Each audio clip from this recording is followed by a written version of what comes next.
பாதைகள் பாதைகள் பயணங்கள் பாதைகள் பாதைகள் பாதைகள் பயணங்கள் பயணங்கள்.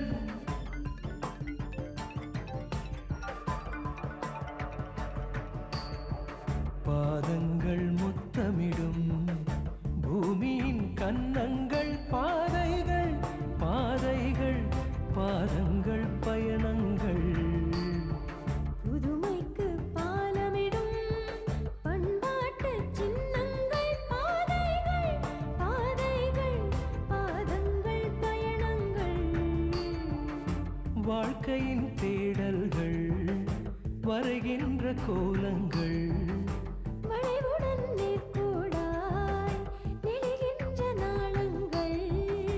உண்மையும் உழைப்பையும் உலகத்தின் சிகரத்தை நோக்கி உன்னை தினம் உயர்த்தும் பாதைகள் பாதைகள் பாதங்கள் பயணங்கள்.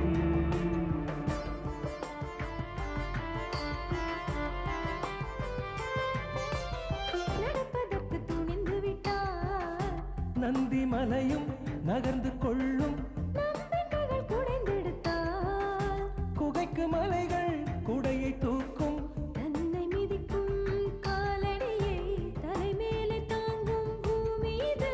விண்ணை கடந்தே வெண்ணிலவில் விந்தைகள் நிகழ்த்திடும் பாதைகள் பாதைகள் பாதங்கள் பயணங்கள். பாதங்கள் முத்தமிடும் பூமியின் கன்னங்கள் பாதைகள் பாதைகள் பாதங்கள் பயணங்கள்.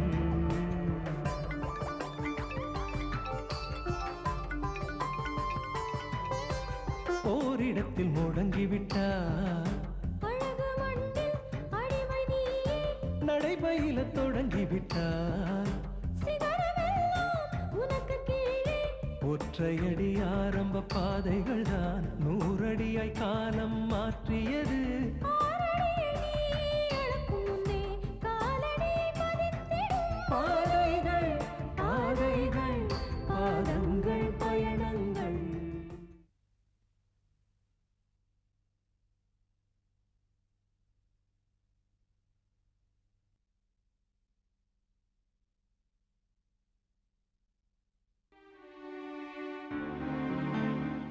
எனக்கு அது வேணுப்பா இது வேணுப்பான்னு என் மக கேட்டிருந்தா எனக்கு சந்தோஷமா தான் இருந்திருக்கும். ஆனா சுயநலமா உனக்குன்னு எதுவும் கேட்காம எல்லாமே மற்றவங்களுக்காக, அதுவும் ஆதரவு இல்லாதவங்களுக்காக நீ கேட்கிறப்போ ஒரு விதத்துல எனக்கு அது பெருமையா தான் இருக்கு.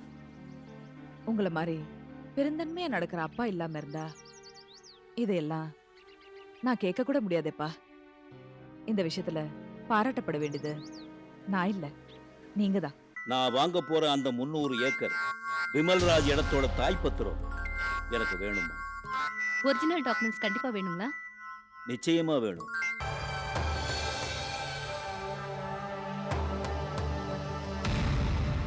நில்லுமா.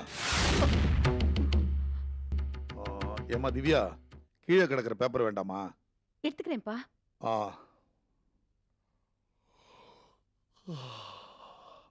திவ்யா, சோமனன் ஒரு கப் காஃபி கொண்டு வர சொல்ல. காஃபி கொண்டு வர சொல்றேன்ப்பா. ஆ. இது பாருமா, நீ கற்பனை பண்ணி வச்சுக்கிற காப்பகத்துக்கு இந்த இடம் போதுமா? கூச்சப்படாம அப்பா கிட்ட சொல்லுமா.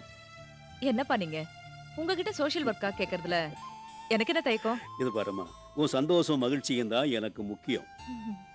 ரியலி சூப்பர்ப்பா, எனக்கு ரொம்ப பிடிச்சிருக்கு. ஆமா, இது நம்ம இடமா ஆ? இல்ல நான் கேட்டங்கிறதுக்காக இப்ப பர்ச்சேஸ் பண்ணீங்களா? நோ நோ, இது நம்ம இடம் தான்மா. இப்படி ஒரு இடம் இருக்கிறது எனக்கு தெரியவே தெரியாதுப்பா. உனக்கு எப்படியம்மா தெரியும்? நீதான் என்னை விட்டு பிரிஞ்சு போய் பல வருஷங்களாச்சு. இன்னும் 5-6 வருஷம் கழிச்சு என்ன பார்க்க வந்திருந்தா இந்த அப்பாவையே தெரியாதுன்னு சொல்லியிருப்பேன்ல. என்னப்பா இப்படி சொல்றீங்க? அப்பாவை பிரிஞ்சிருந்ததுனால மறந்ததாவோ வெறுத்ததாவோ அர்த்தம் இல்லையே.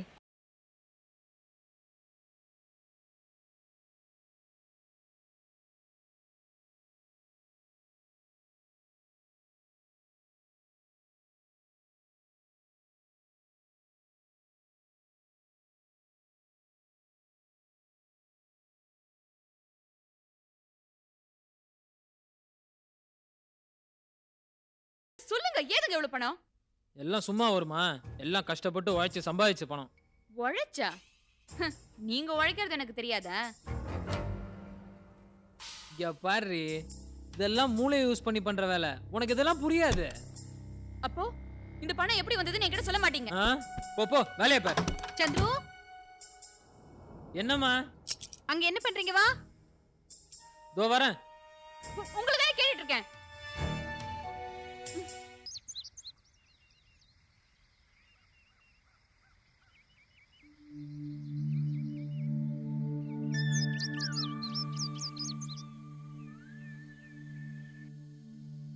வணக்கம் சார். அடே பானு, வாமா. ஆசிரமத்துக்கு புதுசா வாங்கியிருக்கிற இடத்த பார்த்துட்டு வரலான்னு ரேவதி மேடம் சொன்னாங்க. ம். அதான் வந்தேன். அம்மா, அந்த ப்ரோக்ராமில் சின்ன சேஞ்ச். இந்த இன்கம் டேக்ஸ் விஷயமா உடனே ரேவதியை பார்க்கணும்னு ஆடிட்டர் வர சொல்லியிருந்தாரு. அதான் அவள் அங்கே போயிருக்கிறா. சரி, அவங்க வந்தா சொல்லிடுங்க. நான் கிளம்புறேன். இரும போலாம். உட்கார்.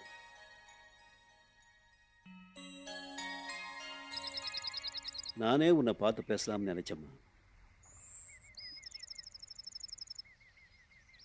ஏம்மா, உனக்கு எதிராக அந்த மோகன் கோர்ட்டில் சாட்சி சொல்ல போறானாமே? சொல்லட்டும் சார். அவன் சொன்னா கோர்ட்ல அப்படியே நம்பிட போறாங்களா என்ன? அதுக்கு இல்லைம்மா, அவன்தான் கொலைகாரன்னு நீ சந்தேகப்பட்ட. இப்போ அவனே அரசாங்க தரப்பில் சாட்சி சொன்னா என்னம்மா அது அநியாயமா இருக்கு? அநியாயத்தோட மொத்த உருவமே அவன் தான் சார். இந்த நிலையில அவன் என்னை வந்து சந்திச்சான். எனக்கு ஆதரவா சாட்சி சொல்ல தயாரா இருக்கிறதாவும், அதுக்கு கைமாறா நான் மறுபடியும் அவன் கூட வாழ வரணும்னு சொன்னான். அப்படி இல்லாம அவன் எனக்கு எதிராக சாட்சி சொன்னா நான் தூக்கு மேடைக்கு போகணும்னு சொன்னான். ஏம்மா, அப்படி அவன் மிரட்டினா நீ போலீஸில் புகார் சொல்லலாமே? என் லாயர் கிட்ட நான் பேசியிருக்கேன் சார். பார்க்கலாம். அவன் அக்கிரமத்துக்கு கடவுள் நிச்சயமா ஒரு முடிவு கட்டுவார்னு நான் நம்புறேன். தனிப்பட்ட முறையில் அவனுக்கு எதிராக என்னால் ஆக்ஷன் எடுக்க முடியும். ஆனால் அதில் ஏதாவது சிக்கல் உருவாகி உனக்கு எதிராக மாறிடக்கூடாதுன்னு தான் தயங்குறேன். நீங்க சொல்றது 100க்கு 100 உண்மை சார். நீங்க அவனை சாதாரணமா விசாரிச்சா கூட அது எனக்கு எதிராக தான் மாறும். என்னை பொறுத்த வரைக்கும் அவன் ஒரு கிரிமினல். அவனை சட்டத்தோட உதவியோட சந்திக்கிறதுக்கு நான் தயாராயிட்டேன். குட். உன்னுடைய துணிச்சலையும் தைரியத்தையும் எப்படி பாராட்டுறதுன்னே தெரியலம்மா. இந்த சமுதாயத்தில் ஒரு சில ஆண்கள் பெண்களை கிள்ளுக்கரையா நினைக்கிறாங்க. உதாரணத்துக்கு என் குடும்பத்தை எடுத்துக்க. அந்த விமல்ராஜ் என் பொண்ணு ரேவதியை காதலிச்சு கழுத்தறுத்தான். உன் விஷயத்தில் அந்த மோகன் உன்னை கல்யாணம் பண்ணி கழுத்தறுத்தான். என்ன குடும்பம் அது?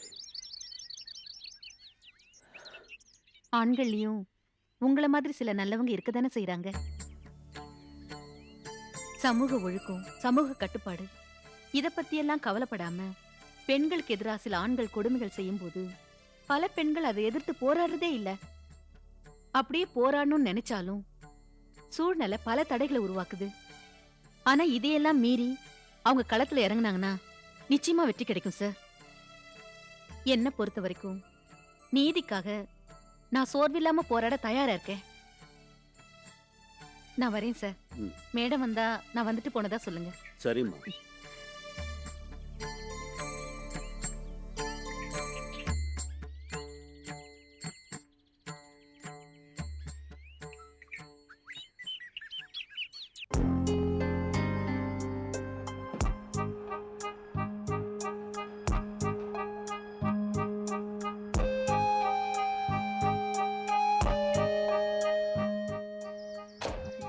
வாங்கம்மா, வாங்கப்பா, உட்காருங்க. இந்தம்மா. ஆமா, அண்ணன் வரல? அதை ஏன் கேக்குற? ரிஜிஸ்டர் ஆபீஸ்ல கல்யாணம் நின்னு போனதுல இருந்து அவன் யார்கிட்டயும் சரியாவே பேசுறது இல்ல. ரம்யா என்ன சொல்றாங்க? அவளும் எதுவும் பேசல. மொத்தத்துல நின்னு போன கல்யாணத்தினால நமக்கு தாம பெரிய நஷ்டமாயிடுச்சு. என்னப்பா சொல்றீங்க? ரம்யாவை கட்டிக்குவான், நமக்கு பெரிய அந்தஸ்து கிடைக்கும்னு நினைச்சோம். திடீர்னு சங்கீதாவை தான் கட்டிக்கணும்னு ரம்யாவும் அவங்க அப்பாவும் மாறி மாறி பேசி அவனை சம்மதிக்க வச்சுட்டாங்க. சங்கீதா பண்ண காரியத்தினால நாங்க அவமானப்பட்டோம், வருத்தப்பட்டோம். இப்போ உங்க அண்ணன் கமலேஷ் வீட்டுல இருக்கக்கூடாது, உடனே வீட்டை விட்டு வெளியேறணும்னு ஒரே பிடிவாதமா இருக்கான். கமலேஷ் ஐயாவும் ரம்யாவும் நம்மள எதுவுமே சொல்லாத நிலையில நாம ஏன் இந்த வீட்டை விட்டு போகணும்னு சண்டை போட்டேன். சத்யா கேட்கவே மாட்டேன்டாமா. அதனால வீட்டை காலி பண்ணிட்டு கிராமத்துக்கே போகலான்னு முடிவு பண்ணிட்டோம். ராசாத்தி, ஊருக்கு போறதுக்கு முன்னால உன்னை பார்த்து ஒரு வார்த்தை சொல்லிட்டு போலான்னு வந்தோம். என்னம்மா இது இப்படி ஒரு அதிர்ச்சியான விஷயத்த சொல்றீங்க? நீங்க எல்லாம் இங்க இருந்தா தானே எனக்கு ஒரு பாதுகாப்பா இருக்கும். வாங்க சம்பந்தி, வணக்கம். வாங்க. எப்போ வந்தீங்க? இப்பதான் வந்தோம். கொஞ்ச நாளைக்கு கிராமத்துக்கு போலான்னு இருக்கோம். அதான் உங்ககிட்டயும் பொண்ணுகிட்டயும் சொல்லிட்டு போலான்னு வந்தோம். தாராளமா போயிட்டு வாங்க. ராசத்தி பத்தி நீங்க கவலைப்பட வேண்டாம். அப்ப நாங்க புறப்படுறோங்க. மாப்பிள்ளை கிட்ட ஒரு வார்த்தை சொல்லிடுங்க. நாங்க போயிட்டு வரோங்க. ராசாத்திய நல்லபடியா பாத்துக்கோங்க. போயிட்டு வேண்டாம். வரோம்மா.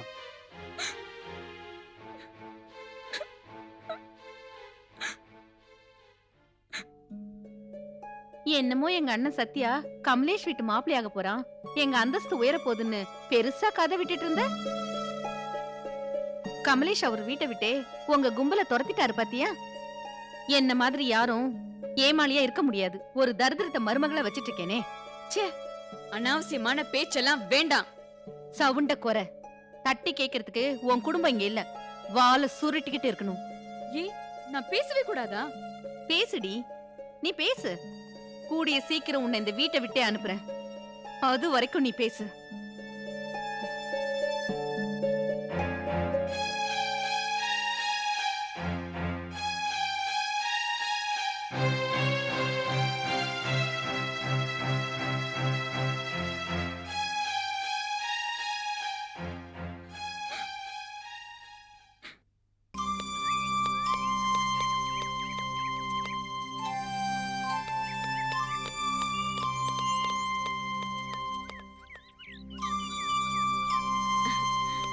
அம்மா,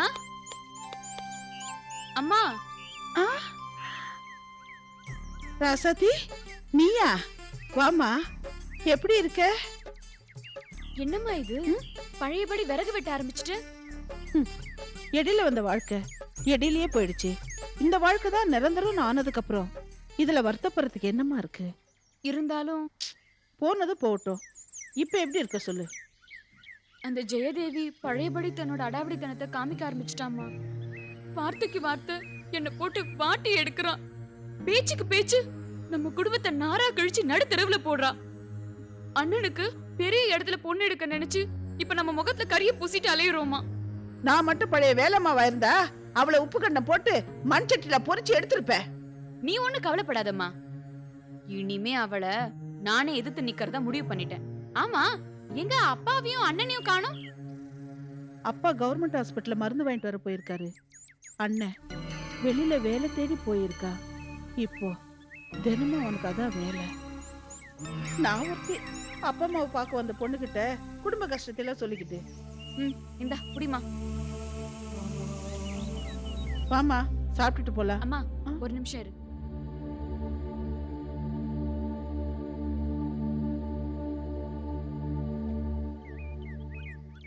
இந்தாம்மா, இதை வச்சுக்கிட்டு அண்ணனுக்கு தெரிஞ்ச ஏதாவது ஒரு தொழிலை பண்ண சொல்லு. சரியா போச்சு. அவனுக்கு தெரிஞ்சது என்ன உண்டு இல்லைன்னு பண்ணிடுவான். அவன்கிட்ட ஏமா சொல்ற? உன் பழைய நகையை வித்து வந்த பணம்னு சொல்லு. வேண்டாமா, நாங்க உனக்கு போட்டது இந்த ஒரே நகைதான். இதையும் திரும்பி வாங்கிக்கிட்டா நல்லா இருக்காது. அம்மா, பிறந்த வீட்டு சுகதுக்கத்துல பொண்ணுக்கும் பங்கு இருக்குமா? இல்ல, நான் சொல்ல வந்தது என்னன்னா, நீ வேற ஒன்னும் சொல்ல வேண்டாம். நீ வந்து சாப்பாடு போடு, நான் உடனே புறப்படணும். வா.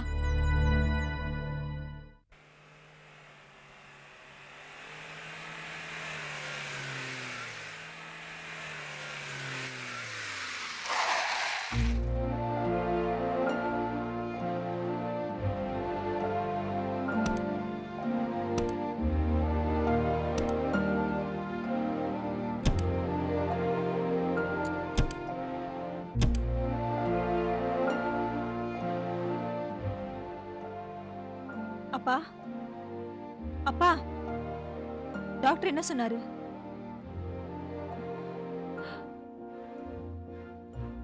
அப்பா என்னப்பா ஆச்சு?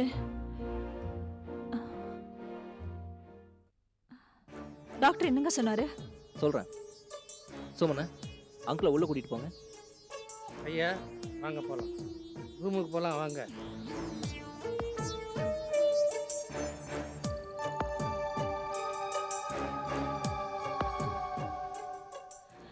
டாக்டர் என்ன சொன்னாருன்னு கேக்குறேன்ல, நீங்க ஏன் எதுவும் பேசாம இருக்கீங்க? ஏங்க டாக்டர் சொன்னதை சொல்ல ஏன் இப்படி தயங்குறீங்க?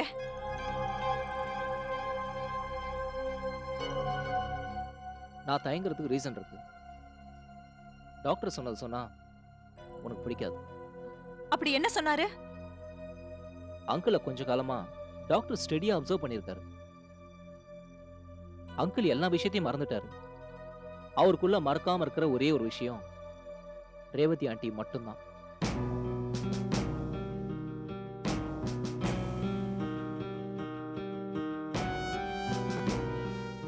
டாக்டர் சொன்னதா சொல்றீங்களா இல்ல நீங்களா உளறீங்களா? டாக்டர் சொன்னதுதான் நான் சொன்னேன். என்ன சொல்றீங்க? இனிமே மெடிசன்ஸ் மூலமா இவரை குணப்படுத்துறதை விட வேற வழியில தான் ட்ரை பண்ணணும்.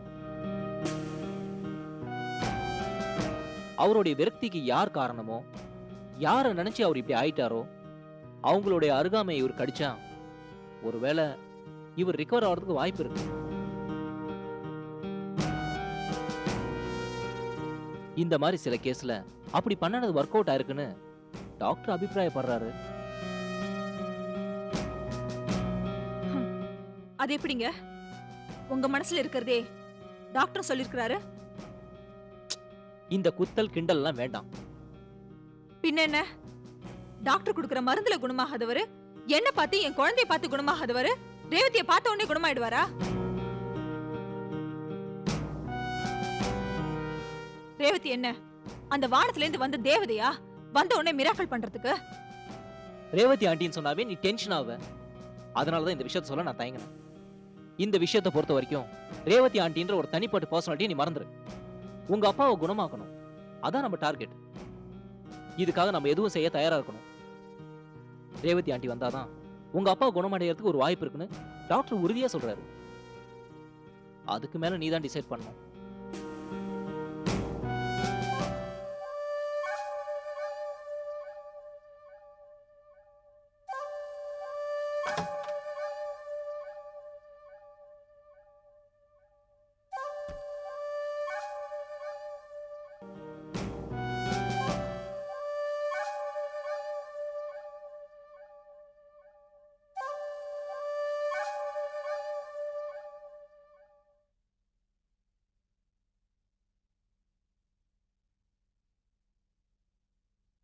பாதங்கள் முத்தமிடும் பூமியின் கன்னங்கள் பாதைகள் பாதைகள் பாதங்கள் பயணங்கள்.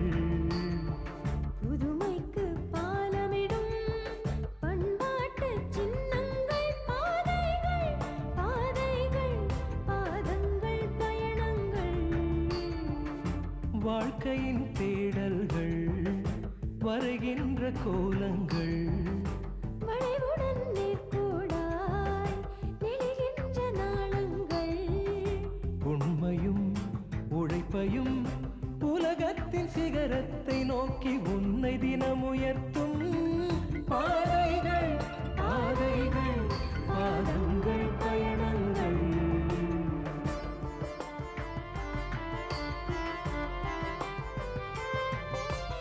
நடப்பதற்கு துணிந்து விட்டார் நந்தி மலையும் நகர்ந்து கொள்ளும், நம்பிக்கைகள் குடைந்தெடுத்தார் குகைக்கு மலைகள் குடையை தூக்கும், தன்னை மிதிக்கும் காலடியை தலைமேலே தாங்கும் பூமி இது. விண்ணை கடந்தே வெண்ணிலவில் விந்தைகள் நிகழ்த்திடும் பாதைகள் பாதைகள் பாதங்கள் பயணங்கள். பாதங்கள் முத்தமிடும் பூமியின் கன்னங்கள் பாதைகள் பாதைகள் பாதங்கள் பயணங்கள்.